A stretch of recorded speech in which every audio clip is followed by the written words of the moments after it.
Olá pessoal, tudo bem? Olha, no programa de hoje eu trago para você o cara que é poeta, que é ator, que é diretor, que é professor, que é quadrilheiro. Hoje eu trago para você um pouco da história de Wallace Braz.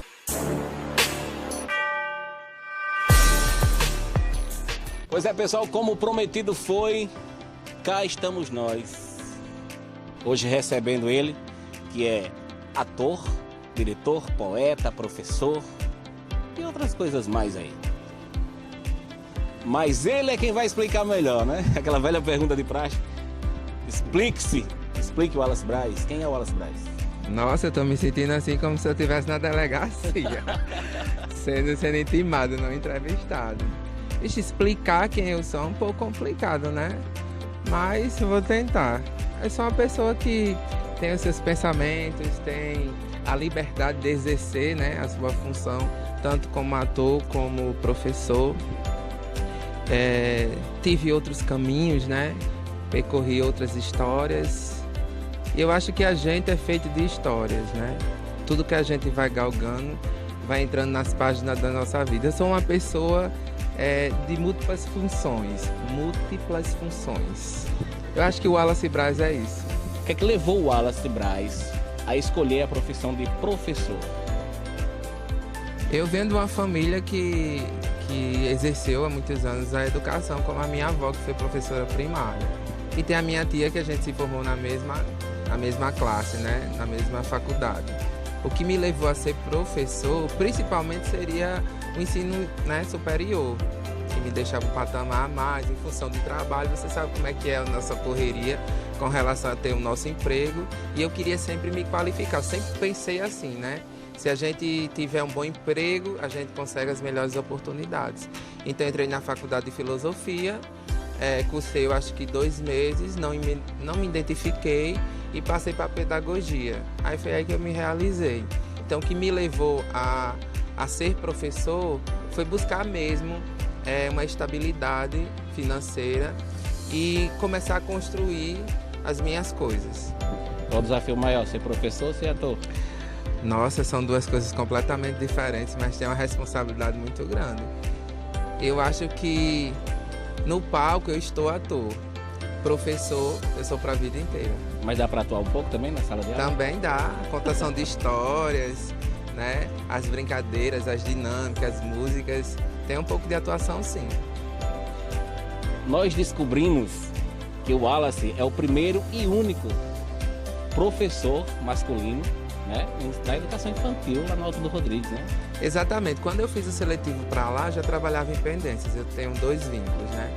E quando eu cheguei no Alto do Rodrigues, para trabalhar no CEMEI, que é o nome da escola que eu trabalho, que leva o nome da nossa Vilma de Farias, né?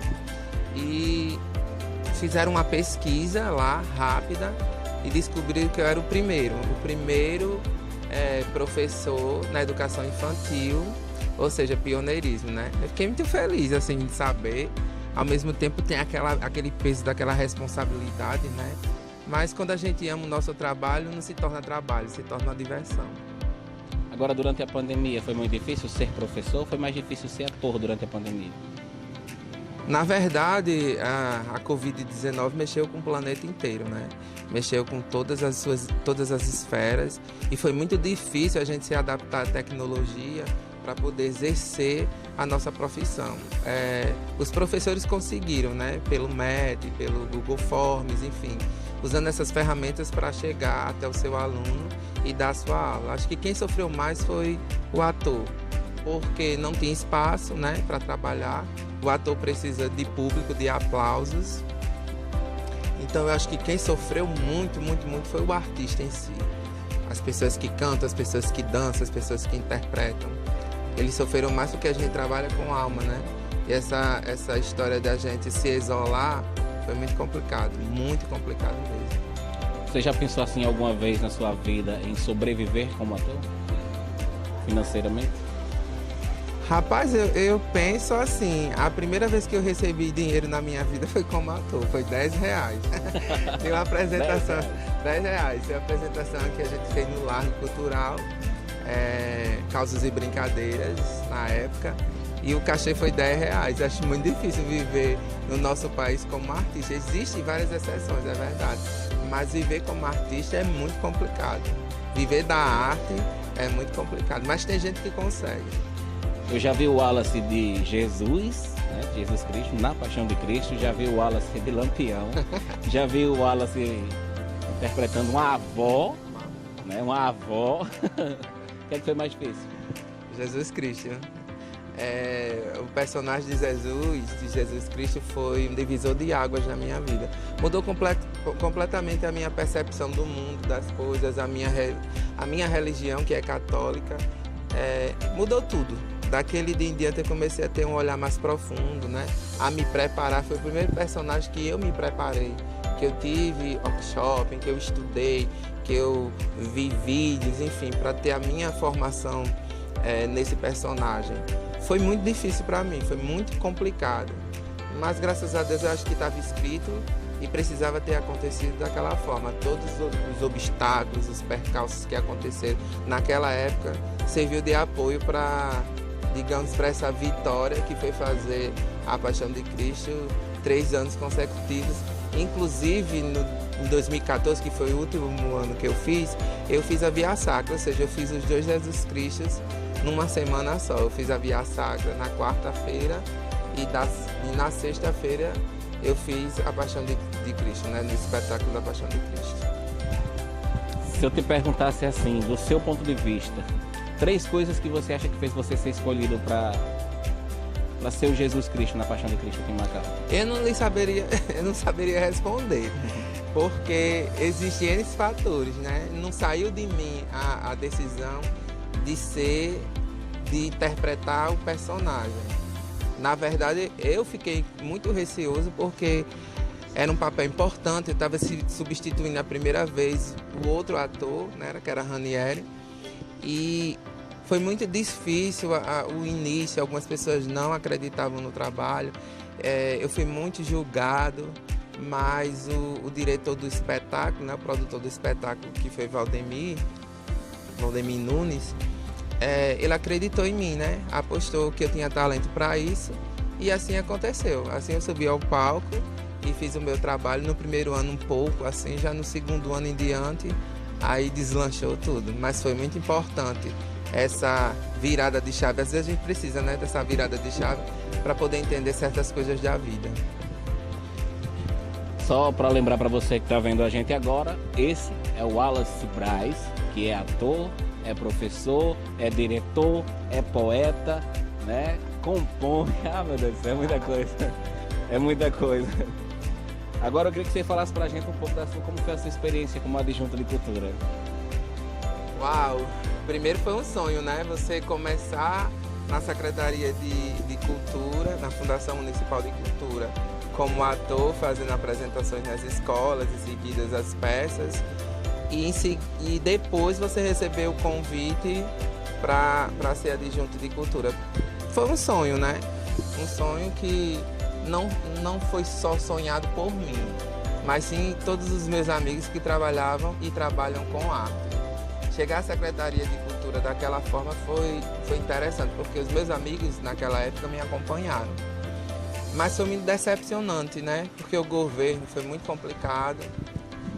Teve inúmeras situações de outros governos também, como é sabido de todo mundo, a máscara negra, os recursos foram presos, a secretaria, a Fundação Municipal de Cultura foi reduzida à secretaria adjunta da educação. Então, assim, muitas falhas, muitos problemas. A gente chegou com um monte de propostas de teatro, de música, de dança, mas a gente não conseguiu, porque as próprias pessoas que trabalhavam na prefeitura naquela época existia um pouco de barreira para isso. E também os problemas anteriores. Você vê aí, né? O Teatro Antigo de Almeida, que virou pó, a Casa da Cultura, como a gente visitou naquele dia. Então, assim, os locais onde a arte poderia ser exercida com todo vapor hoje não existe. A gente se resume a uma praça, a um beco. Nós somos artistas de rua, é preciso respeitar os artistas de rua, entendeu? E com o passar do tempo e a gente tentando fazer, tentando criar tendo excelentes ideias e a gente não foi frustrante. E aos poucos foi minando as nossas forças, a gente foi ficando triste e eu pedi para sair, né?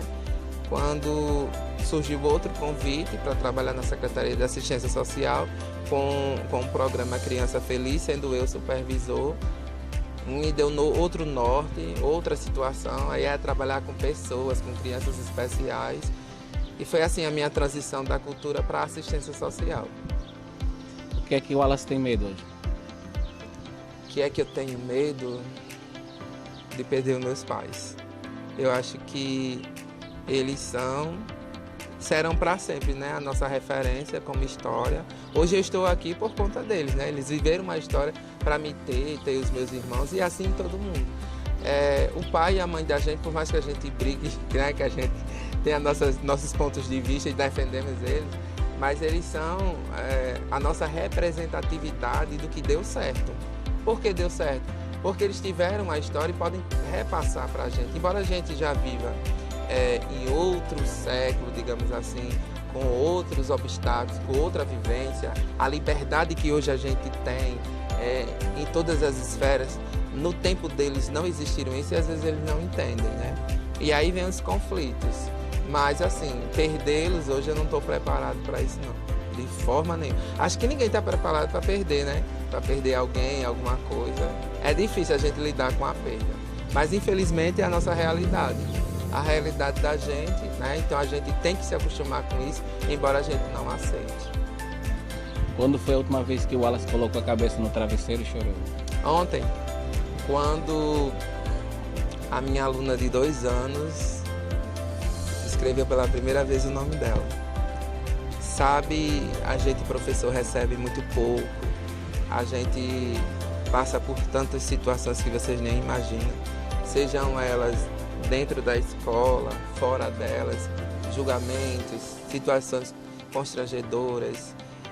Mas quando acontece isso, que a criança aprende o seu nome, que a gente conseguiu, né? Aí tudo passa. Tudo vale a pena, nesse caso vale a pena. Essa convivência, esse respeito, essa troca mútua, mais aprende do que ensina. Então, quando a minha aluna escreveu o nome dela, eu entendi por que eu estava ali e por que eu sou professor. O Wallace pensa em ser pai? Claro, por que não? É um sonho. Vai acontecer, tá bem pertinho. O conselho que você daria hoje para o seu filho? Nossa... que ele vivesse respeitando as pessoas, mas primeiro se respeitar, eu acho que caráter. É isso que eu ensinaria para o meu filho, a respeitar todas as pessoas, sejam elas quem for, homens, mulheres, negros, brancos, pessoas de candomblé, pessoas católicas, pessoas evangélicas, homossexuais, enfim, velhos, todas as pessoas. Acho que o respeito é a premissa de tudo. Você respeitar, você induz a outra pessoa a lhe respeitar também. Quando você altera a sua voz, você já vai para uma discussão perdendo.